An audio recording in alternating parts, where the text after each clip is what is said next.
अस्सलाम वालेकुम। कभी सोचा है कि ये सारे इज़म्स, सोशलिज्म, कैपिटलिज्म, लिबरलिज्म, आखिर ये हैं क्या चीज़? आज हम कोशिश करेंगे कि सिर्फ 5 मिनट में दुनिया को शक्ल देने वाले इन बड़े बड़े आइडियाज़ के जाल को सुलझाएं। तो चलें शुरू करते हैं। आप रोज सुनते होंगे ये लफ्ज़ खबरों में, बहसों में, और अक्सर कंफ्यूज भी हो जाते होंगे। लेकिन देखें, सोशलिज्म, कैपिटलिज्म या नेशनलिज्म ये सिर्फ लफ्ज़ नहीं है। ये असल में वो ताकतवर आइडियाज़ हैं जो मुल्कों की किस्मत और हमारी, आपकी रोज़मर्रा की ज़िंदगी तक को तय करते हैं। इसको समझने का एक आसान तरीका है, हर इज़्म या नज़रिए को एक ब्लूप्रिंट समझें। जैसे एक इमारत का नक्शा होता है ना, बिल्कुल वैसे ही ये एक सोसाइटी बनाने का नक्शा है। और हर नक्शा यानी हर ब्लूप्रिंट अलग अलग जवाब देता है इन सवालों का कि भाई पावर किसके हाथ में होगी, पैसा कैसे तकसीम होगा, और हम सबको मिलकर किन चीज़ों को अहमियत देनी चाहिए। तो सबसे पहले आते हैं उस सबसे बड़े सवाल पर, हुकूमत कैसे चलाई जाए? पावर असल में होनी किसके पास चाहिए? लोगों के पास, एक लीडर के पास, या शायद किसी के पास भी नहीं? और देखें, यही वो बुनियादी सवाल है जहां से कई नजरिए निकलते हैं।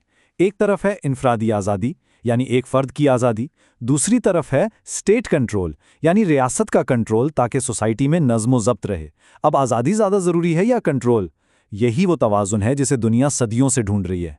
इस स्लाइड पर हम स्पेक्ट्रम के दो बिल्कुल अलग सिरों को देखते हैं। एक तरफ है लिबरलिज्म, इसका फोकस है इनफरादी आज़ादियों, इंसानी हकूक और ऐसी हुकूमत जिसका कंट्रोल कम से कम हो। और दूसरी तरफ है टोटलिटेरियनिज्म यानी मुतलकुल अनानियत, यहाँ रियासत का आपकी ज़िंदगी के हर पहलू पर मुकम्मल कंट्रोल होता है। इसको ऐसे समझें, एक तरफ वो जमहूरियत है जो आज़ादी इजहार को प्रोटेक्ट करती है, और दूसरी तरफ वो हुकूमत जो मीडिया से लेकर हर चीज़ को कंट्रोल करती है। लेकिन आज़ादी और कंट्रोल के दरमियान भी बहुत कुछ है, और यहाँ से चीज़ें और दिलचस्प हो जाती हैं। जैसे फैशिज्म है जो एक मजबूत लीडर और कौमी तहाद पर जोर देता है। फिर कंजर्वेटिज्म यानी क़िदामत पसंदी है जो रवायात और इस्तेहकाम को अहम समझती है। इसके बिल्कुल उलट है एनार्की, जो हर किस्म की हुकूमती अथॉरिटी को मुस्तरद करती है, बिल्कुल मुकम्मल आज़ादी। और फिर है प्रोग्रेसिविज्म यानी तरक्की पसंदी, जो समाजी इस्लाहात और इंसाफ के लिए काम करती है। चलें, हुकूमत की बात हो गई। अब आते हैं दूसरे बड़े सवाल की तरफ जिसका हर सोसाइटी को सामना करना पड़ता है, किसको क्या मिलता है? यानी एक मुल्क की दौलत और वसाइल, उनको मैनेज और तकसीम कैसे किया जाना चाहिए? और यही वो सवाल है जिसने तारीख की सबसे बड़ी माशी बहसों को जन्म दिया। क्या वसाइल निजी लोगों के हाथ में होने चाहिए ताकि मुकाबला बढ़े और नए नए आइडियाज़ आएं, या फिर उन्हें सबके कंट्रोल में होना चाहिए ताकि सबको बराबर का हिस्सा मिले? ये स्लाइड 3 बड़े मुआशी निज़ामों को बहुत अच्छे से मुवाजना करती है। देखें, कैपिटलिज्म में चीज़ें निजी लोगों की होती हैं और मकसद होता है मुनाफा कमाना। सोशलिज्म में वसाइल पर अवाम या रियासत का कंट्रोल होता है ताकि सबकी भलाई हो सके। और फिर है कम्युनिज्म, जिसका आखिरी मकसद एक ऐसी सोसाइटी है जहाँ कोई तबका ना हो, कोई रियासत ना हो और हर चीज़ सबकी मिल्कियत हो। और कम्युनिज्म की बुनियाद को समझने के लिए मार्क्सिज्म को जानना ज़रूरी है। ये कार्ल मार्क्स का नज़रिया था कि मुआशरा हमेशा से दो तबकों में बटा हुआ है, मालिक और मजदूर, और इनके बीच हमेशा एक कशमकश रहती है। मार्क्सिज्म का मकसद था निजी मलकियत को ख़त्म करके एक गैर तबकाती मुआशरा बनाना, और यही कम्युनिज्म की आगे चलकर अहम बुनियाद बनी। हुकूमत की बात हो गई, पैसे की भी हो गई। अब आते हैं अपने तीसरे और आखिरी मौजू पर, वो नज़रिए जो एक सोसाइटी के कल्चर और उसकी पहचान को बनाते हैं। ये सवाल कि हम कौन हैं और हम किस चीज़ पर यकीन रखते हैं, ये हमारी इक़दार, हमारी तारीख़ और हमारे दुनिया को देखने के अंदाज से जुड़ा है। ये नज़रिए बताते हैं कि एक ग्रोह के तौर पर हमारी शनाख्त क्या है और हमारे लिए क्या चीज़ें अहम हैं। यहाँ दो बिल्कुल मुखालिफ सोचें।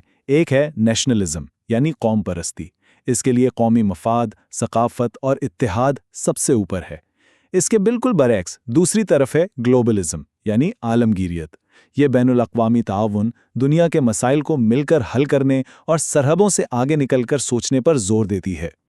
और हाँ, इनके अलावा भी बहुत से दूसरे नज़रिए हैं जो हमारी दुनिया को शेप दे रहे हैं। जैसे समाजी तहरीकें हैं, मिसाल के तौर पर फेमिनिज्म जो मर्द और औरत की बराबरी के लिए काम करता है।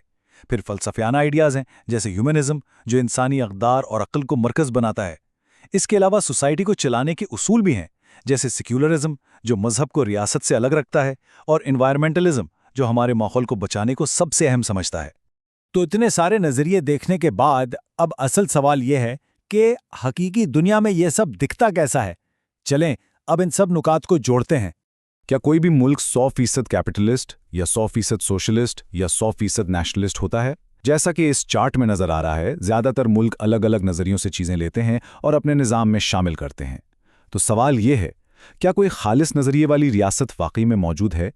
तो यही है असल बात। हकीकत में कोई भी मुल्क सिर्फ एक ब्लूप्रिंट पर नहीं चलता। आज की जदीद रियासतें वो सब का एक मिक्स बनाती हैं।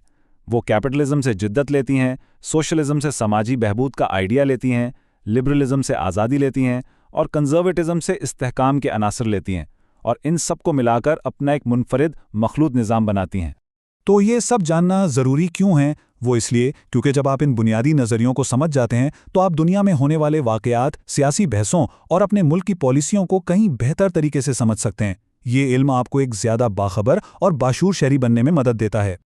और हम इस पूरी गुफ्तगू को इस एक सवाल पर ख़त्म करते हैं, जैसे जैसे टेक्नोलॉजी, माहौलियाती तब्दीलियाँ और आलमी राब्ता हमारी दुनिया को बदल रहे हैं, क्या हम नए नज़रियों को उभरता हुआ देखेंगे?